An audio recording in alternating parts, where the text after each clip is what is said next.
Hello friends, હું ભરતનાકુમ GPSC ઓનલાઈનમાં તમારું સ્વાગત કરું છું. આજે મિત્રો આપણે ભણવાનો એકદમ ઓછો ટોપિક જોવાનો છે અને આજે આપણે રતન ટાટાને જોવાના છે. એ પણ તમને પ્રેરણા મળે એ રીતે, તમે જે તૈયારી કરો છો તેમાં તમને પ્રેરણા મળે એ રીતે જોવાનું છે. તો શરૂઆત કરીએ એની પહેલાં હું તમને જીપીએસસી ઓનલાઈનની એપ્લિકેશન છે એના વિશે વાત કરી દઉં. તો જીપીએસસી ઓનલાઈન એપ્લિકેશન છે અને બીજું e-vidhyalay પબ્લિકેશન છે. જનરલ કોર્સ છે, ત્યાર પછી જનરલ કોર્સ છે, ત્યાર પછી ધ્યેય જીપીએસસી છે, ત્યાર પછી કોન્સ્ટેબલ, પીએસઆઈ, જીએસએસબી ક્લાસ 3 અલગ અલગ કોર્સ છે. જો તમે કોઈ પર્ટિક્યુલર એવું હોય કે ભાઈ કોઈ પણ પરીક્ષા આવે, મારે પાસ કરવાની છે, કોઈ પણ પરીક્ષા આવે તો તમારા માટે બેસ્ટ છે જનરલ કોર્સ. ત્યાર પછી ટાર્ગેટ ફિક્સ છે, કાં ક્લાસ 1 કાં ક્લાસ 2, બીજી એક પણ ચાલશે નહીં. તો તમારા માટે છે જીપીએસસી, ધ્યેય જીપીએસસી. અને ત્યાર પછી પીએસઆઈની પણ છે, કોન્સ્ટેબલની છે પણ. અને તમારે જો વધારે માહિતી જોતી હોય ને કે જીપીએસસી ઓનલાઈનના કયા કયા કોર્સ ઉપલબ્ધ છે, શું શું છે, તો એના માટે કોન્ટેક્ટ નંબર છે, આ નીચે આપેલો કોન્ટેક્ટ નંબર છે, આના પર તમે ફોન કરીને જાણી શકો છો. ત્યાર પછી e-vidhyalay પબ્લિકેશન મેં કીધું એ પ્રમાણે હાલમાં ટોપર્સ નોટ. હવે જો ટોપર્સ નોટ એનો મતલબ શું થાય? પહેલી વસ્તુ, 10મા ધોરણની કે 12મા ધોરણની પરીક્ષા નથી કે તમે વધુ માર્ક્સ લાવો તો તમારો પહેલો નંબર આવે, તમને આ મળે તે મળે, નહીં. આ એ પરીક્ષા છે કે જેમાં તમે ઠોઠ હોવ કે હોશિયાર હોવ, પરીક્ષા પાસ કર્યા તો તમે ટોપર છો. તો એવા લોકો દ્વારા કે જેણે પરીક્ષા પાસ કરી છે, તો એના દ્વારા જે નોટ બનાવવામાં આવી હતી કે જેણે પોતાના માટે સમરી રાખી હોય અથવા તો પોતે એક્ઝામમાં લાસ્ટ ટાઈમ રિવિઝનમાં રાખી હોય, એવી બધી નોટ્સ છે તેમને ભેગી કરી તમારા માટે સ્પેશિયલ બનાવેલી છે. જેમાં પહેલી બુક છે આધુનિક ભારતનો ઇતિહાસ, બીજો પ્રાચીન અને મધ્યકાલીન ભારતનો ઇતિહાસ, ત્રીજું છે ભારતીય બંધારણ એટલે કે રાજ્ય વ્યવસ્થા અને ભારતનો સાંસ્કૃતિક વારસો, ત્યાર પછી વિજ્ઞાન અને ટેકનોલોજી, ભૌતિક અને વિશ્વ ભૂગોળ. આ ટોપર બુક છે. ત્યાર પછી ક્લાસ 3ની હોય તો એમના માટે બુક છે કોમ્પ્યુટરની, જે બીજી આવૃત્તિ છે. એક આવૃત્તિ થઈ ગઈ છે અને બીજી આવૃત્તિ છે. ત્યાર પછી ઓલ ઇન વન, ત્યાર પછી છે સુપર 6. હવે જો આમાં છે ને 145 જેટલા પૂછાયેલા પેપરના સવાલ છે અને સુપર 6 જે આની અંદર ઇન્વોલ્વ છે. ત્યાર પછી છે અંગ્રેજી ગ્રામર માટે practice book golden MCQs. Okay, તો તમારે કંઈ પણ માહિતી જોઈતી હોય બુક વિશે, કોન્ટેક્ટ નંબર આપેલો છે, તેના પરથી તમે માહિતી મેળવી શકો છો. હવે આપણે શરૂ કરી દઈએ રતન ટાટા. ઓકે, જો પહેલી વસ્તુ, આજના લેક્ચરમાં ભણવા બાબતે કંઈ નથી. તમે તૈયારી કરો ને એમાં તમને થોડીક ઉર્જા મળશે એવું હું કરવાની કોશિશ કરીશ. બાકી ભણવાના 2-3 પોઈન્ટ છે, હું તમને કહી દઈશ ભાઈ પરીક્ષામાં આવું પૂછાઈ શકે છે ક્લાસ 3માં. બાકી તમને પરીક્ષામાં થોડીક ઉર્જા મળે એ બાબતે આજે આપણે વાત કરવાની છે. રતન ટાટા જોવાના છે. હવે જો રતન ટાટાની શરૂઆત કરીએ તો પહેલી વસ્તુ કે હાલે ચર્ચામાં છે, કરંટમાં છે. તો શા માટે કરંટમાં છે, કેમ ચર્ચામાં છે? તો એની થોડીક બેઝિક વાત મેં કીધી પ્રમાણે કે શરૂઆતની ભણવાની વાત છે, જે પરીક્ષામાં પૂછાય છે તેની વાત કરી દઉં. તો પહેલો પોઈન્ટ છે કે સોશિયલ મીડિયામાં રતન ટાટા જે છે, રતન ટાટાજી છે, તેમના માટે ટ્વીટ થાય છે. અને તે ટ્વીટ થાય છે તેમાં ટોપ 10માં તેનું ટ્વીટ હતું. અને ટ્વીટ શું હતું કે ભાઈ ટ્વીટમાં એવું હતું કે ભાઈ રતન ટાટા છે તેમને ભારત રત્નથી સન્માનિત કરવા જોઈએ, આવું ટ્વીટ હતું. આ ટ્વીટ જે છે પરીક્ષામાં તો નહીં પૂછાય પણ હું તમને એઝ અ જાણકારી માટે તમને કહી દઉં કે આ ટ્વીટ જે ડૉક્ટર વિવેક બિંદ્રા છે તેના તરફથી કરવામાં આવ્યું હતું. અને તેના લીધે બધાએ ટ્વિટરમાં ટ્વીટ કર્યા હતા કે ભાઈ ભારત રત્ન ફોર રતન, એવું રીતે ટ્વીટ કર્યા હતા. તો એટલા માટે કરંટમાં છે કે જેમને ભારત રત્ન જે આપણા દેશનો સર્વોચ્ચ એવોર્ડ છે તે મળવા પાત્ર છે એ રીતે. તો એમાં રતન ટાટાએ બહુ ખતરનાક વાક્ય કહી દીધું. મતલબ કે એણે એવું કીધું કે જે ભારતના છે ને એ સાબિત કરે છે. મતલબ બધા ભારતના છે પણ એણે પોતે ભારતને પોતાના ખંભા પર લીધું છે, એને આગળ વધવાનો પોતે નિર્ણય લીધો છે એવું બતાવે છે. એમણે શું કીધું કે while I appreciate the sentiments expressed by the section of the social media its term of an award, I would humbly like to request that such a campaign be discontinued. અને ત્યાર પછી બહુ લાઈન મસ્ત કીધી છે કે instead I consider myself fortunate to be an Indian and to try and contribute to Indian growth and prosperity. આનો મતલબ શું થાય? એ એવું કહે છે કે ખરેખર હું તમારી ભાવનાની કદર કરું છું કે જે તમે સોશિયલ મીડિયા પર મારા માટે જે એવોર્ડની વાત કરી છે, હું તેમની કદર કરું છું. પણ મારે એવોર્ડની જરૂર નથી એવું પણ કહી શકાય. કેમ કે એ શું કહે છે કે હું ખરેખર ભાગ્યશાળી છું કે હું ભારતનો નાગરિક છું અને ભારતના વિકાસમાં મારો ફાળો થાય એટલો હું મહત્વ સમજું છું, એવું તેમણે ટ્વીટ કર્યું હતું. ત્યાર પછી હવે રતન ટાટા વિશે વધારે વાત કરીએ તો પરીક્ષામાં મેં કીધું હતું કે પૂછાય એવો પોઈન્ટ હોય ને તો આ બે છે કે એને 2000માં પદ્મભૂષણ જે આપણો ભારતનો એવોર્ડ છે, આ બીજા નંબરનો પદ્મવિભૂષણ છે અને ત્રીજા નંબરનો પદ્મભૂષણ છે.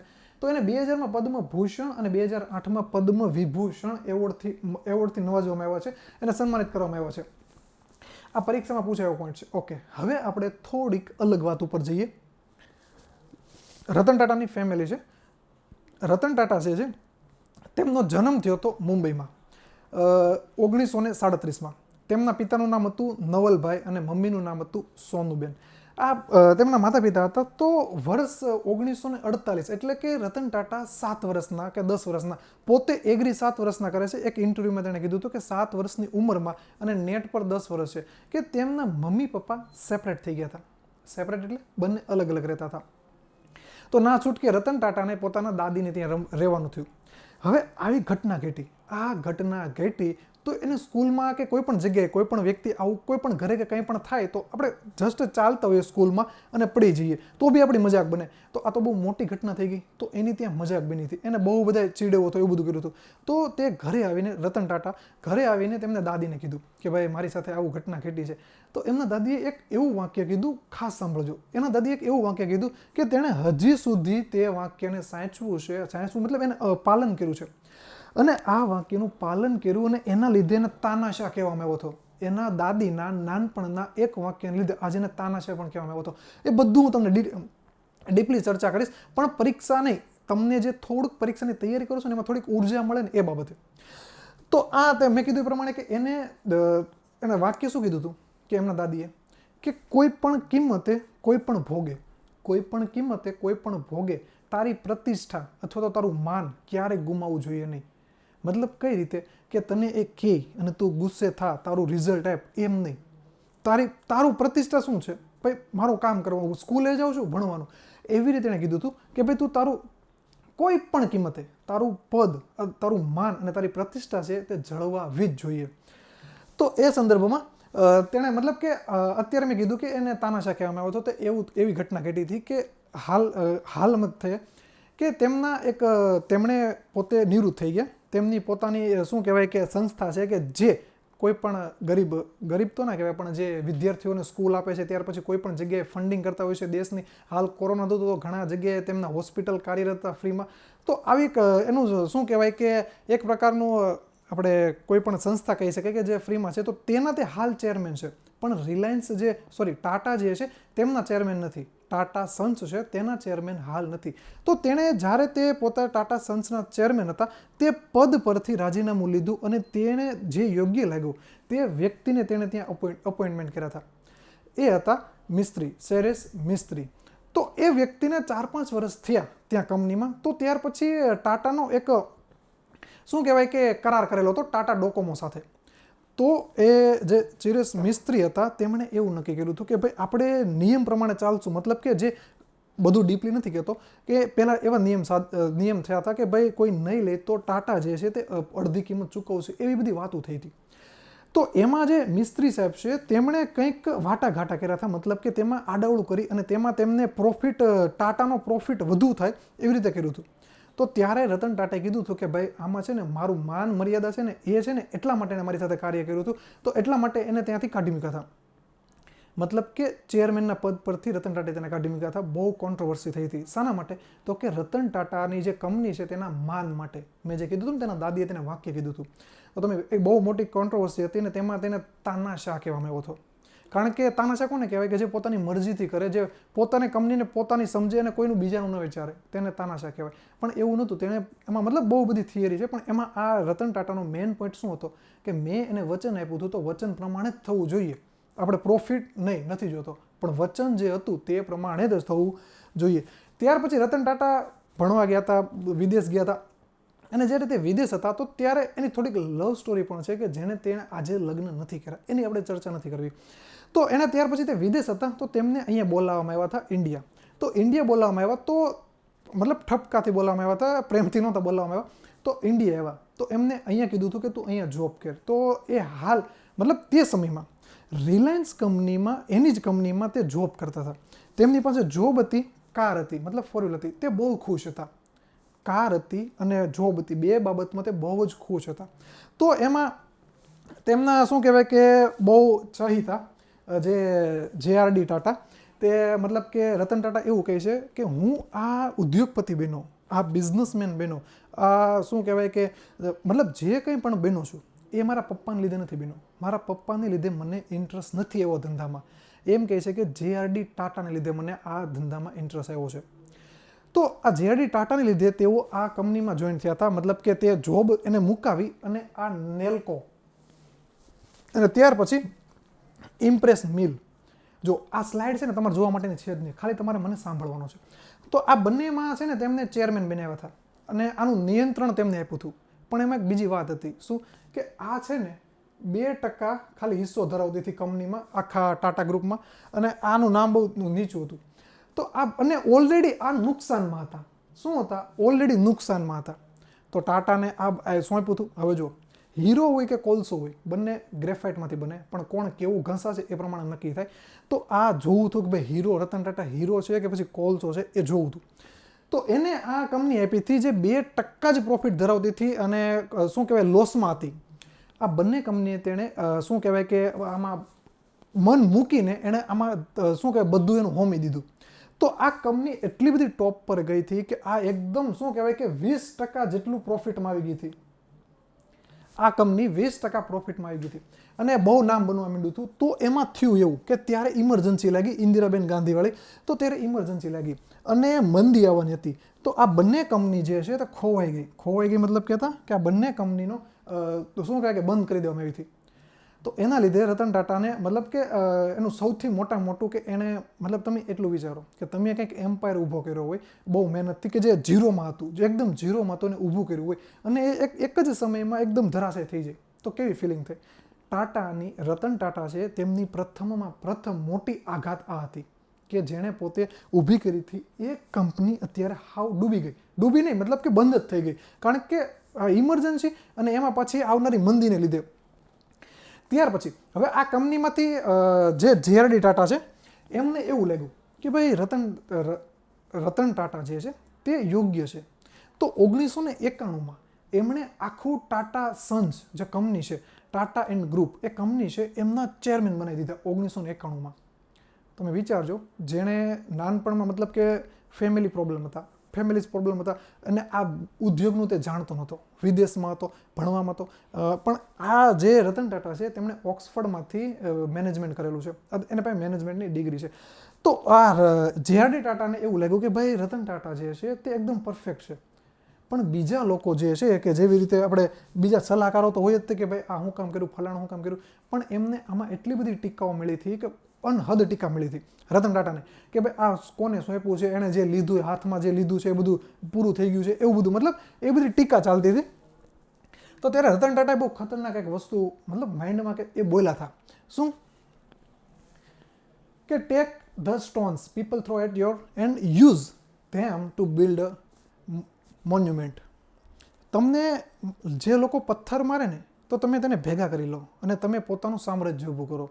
તો આમાં પથ્થર મારવાની વાત નથી. જે તમને ટીકા કરે ને તો એનું તમે એને પકડો અને એમાં તમે આગળ વધો, અથવા તો તેને ભૂલી જાઓ ટીકાને અને તમે તમારા પર ફોકસ કરો.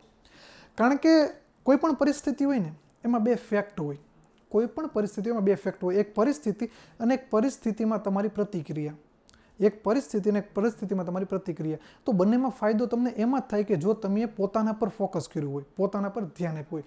તો આ રતન ટાટાનું પણ એ જ કહેવું છે. તો એમણે આ સાબિત પણ કર્યું, ખાલી કેવા ખાતર નથી કીધું, એણે સાબિત પણ કર્યું હતું કે એમણે આ જે ટાટા જે ગ્રુપ છે એણે આ કોરસ જે સ્ટીલની છે તેમણે પોતે ટેક ઓવર કરી લીધી હતી. મતલબ કે એણે આ લઈ લીધી હતી. આનું નિયંત્રણ ટાટાના ગ્રુપમાં હતું, બહુ મોટી કંપની હતી, તેનું નિયંત્રણ તેમના હાથમાં હતું. અને ત્યાર પછી કોમર્શિયલ વ્હીકલ કે જે એકદમ ટોપ પર હતા, કે ટાટાના કોમર્શિયલ વ્હીકલ એકદમ ટોપ પર હતા, ફૂલ પ્રોફિટમાં હતા. તો આ બંને પ્રોફિટમાં ચાલતું હતું, બહુ સારું ચાલતું હતું. પણ ત્યારે રતન ટાટાને એક શું કહેવાય કે એકદમ અલગ જ પ્રકારનો નિર્ણય લેવાનું મન થયું. શું નિર્ણય લીધો? કે આપણે પેસેન્જર 4 વ્હીલ બનાવીએ, પેસેન્જર કાર બનાવીએ. તો એમણે પેસેન્જર કાર બનાવવાની શરૂઆત કરી. તો એમણે પેસેન્જર કાર બનાવી, પહેલી ઇન્ડિકા બનાવી. તો ત્યારે માર્કેટમાં આ જ્યારે મતલબ આ ટાટાનું શેમાં હતું? તો ટાટા હતું કોમર્શિયલમાં, સ્ટીલમાં, એમાં હતું તેનું બહુ શું કહેવાય કે હાથ. પણ તે સમયમાં મારુતિ સુઝુકી હ્યુન્ડાઈ કોમ્પિટિશનમાં હતી, જે અત્યારે પણ હાલ બહુ સ્ટાન્ડર્ડ ગાડીઓ બનાવે છે, તો તે સમયમાં પણ હતી. તો એના લીધે આ ઇન્ડિકા છે તેનું એટલું બધું ચાલ્યું નહીં, એનું બધું એટલું માન થયું નહીં. તો એમને એના પાર્ટનરને બીજા લોકોએ એવું કીધું કે ભાઈ આ તમે વેચી દો, આમાં આને સેલ આઉટ કરી દો અને જે પ્રોફિટ મળે એ કવર કરી લો, એમાં જ આપણો ફાયદો છે. તો રતન ટાટાએ ના હાની કરી, પણ છેલ્લે એને પણ એક વખત એવું લાગ્યું કે નહીં, ખરેખર વેચી દેવામાં આપણો ફાયદો છે. તો રતન ટાટા આને વેચવા ગયા હતા, મતલબ કે શું કહેવાય કે બિલ ફોર્ડ પાસે, ફોર્ડના માલિક બિલ ફોર્ડ પાસે વેચવા ગયા હતા. તો મિટિંગ ચાલતી હતી, તો અડધી કલાક મિટિંગ ચાલી. ત્યાર પછી બધું નક્કી થઈ ગયું કે ભાઈ અમે ખરીદી લેશું ને આ બધું. તો છેલ્લે જે ફોર્ડના માલિક બિલ ફોર્ડ છે તેમણે એક એવો ડાયલોગ કીધો કે ભાઈ અમે છે ને આ તમારી કંપની, મતલબ આખી ટાટા નહીં, આ જે 4 વ્હીલ બનાવે છે તે આખો પાર્ટ છે ને અમે ખરીદીને તમારી ઉપર એહસાન કરીએ છીએ, અમે તમારા પર ફેવર કરીએ છીએ. તો ત્યારે રતન ટાટાને એવું લાગ્યું કે નહીં, આ તો ખોટું થયું છે. એને આ વાત દિલ પર લાગી ગઈ અને જે તે વેચવા ગયા હતા ગાડી, તેની તે જ ગાડીમાં તેણે પોતે એટલું ધ્યાન આપ્યું. જો એક વસ્તુ વિચારજો, આ મૂવી નથી, રતન ટાટાનું લાઈફ છે, મૂવી નથી કે એમાં તમને કોઈક શું કહેવાય કે ઇન્સલ્ટ કરે. મૂવીમાં આપણે જોતા હોય કોઈક ઇન્સલ્ટ કરે, મમ્મી પપ્પાના આશીર્વાદ લઈને એવડું મોટું એમ્પાયર બનાવી નાખે 2-3 વર્ષમાં, એ શક્ય નથી. પણ આ હકીકતમાં એમણે રતન ટાટા જે છે તેમને શું કહેવાય કે ચાલુ મિટિંગમાં એવું કીધું હતું, તેણે દિલ પર લઈ લીધું અને એણે બધી ડીલ સ્ટોપ કરી દીધી અને રિટર્ન અમેરિકા ગયા હતા આ ડીલ કરવા માટે, કારણ કે ત્યાં તેનું મુખ્યાલય હેડક્વાર્ટર છે ફોર્ડ કંપનીનું. તો તે ઇન્ડિયા આવ્યા વાપસ અને ત્યાં એણે બધું નક્કી કર્યું કે ભાઈ આપણે હવે આના પર જ ફોકસ કરવાનું છે અને આને જ આપણે કાર બનાવવાની છે અને માર્કેટમાં લાવવાની છે. તો એણે મહેનત પણ કરી હતી, કાર માર્કેટમાં પણ આવી ગઈ હતી અને ઘણી એવી ચાલી હતી ને ધીમે ધીમે બીજી કારો પણ લાવતા હતા. ત્યાર પછી એક્ઝેક્ટ 6 વર્ષ 2008માં બિલ ફોર્ડ, જેની 2 કાર, એક તો જેગવાર અને એક તો લેન્ડ રોવર. જ્યારે ટાટા પાસે આ જેગવાર ન આવી ને એની પહેલાં જેગવાર કોઈનું સપનું નહોતું કે મારે જેગવાર કાર લેવી. અત્યારે ઘણા લોકોનું સપનું હશે કે ભાઈ મારે જેગવાર લેવી, તમારું પણ હોઈ શકે. તો 2008માં એટલે કે એક્ઝેક્ટ આફ્ટર 6 years, તો 6 વર્ષ પછી બન્યું એવું કે આ બંને, આ લેન્ડ રોવર અને જેગવાર બંને, મતલબ ફોર્ડ કંપની છે એમની આ બંને બ્રાન્ચ છે, બંને કેવી હતી, બેંક કરપ્ટ, એટલે કે એકદમ નાદાન થવાની હતી. નાદાન એટલે કે જે સહન ના કરી શકે, નાદાન તમે સમજતા જશો, બંધારણ ભીણું છે, નાદાન થઈ ગઈ હતી, શું કહેવાય કે બેંક કરપ્ટ થઈ ગઈ હતી. તો આ કંપની છે, તો રતન ટાટાને ખબર પડી, તો તેમણે પ્રેમથી બિલ ગેટ્સને એક જ વાર ફોન કર્યો કે ભાઈ તમારી કંપની જો તમે વેચવા તૈયાર હો તો હું લેવા તૈયાર છું. તો આ શું કહેવાય બિલ ફોર્ડે તો એક્સેપ્ટ કરી લીધું કે હા અમારે વેચવી છે.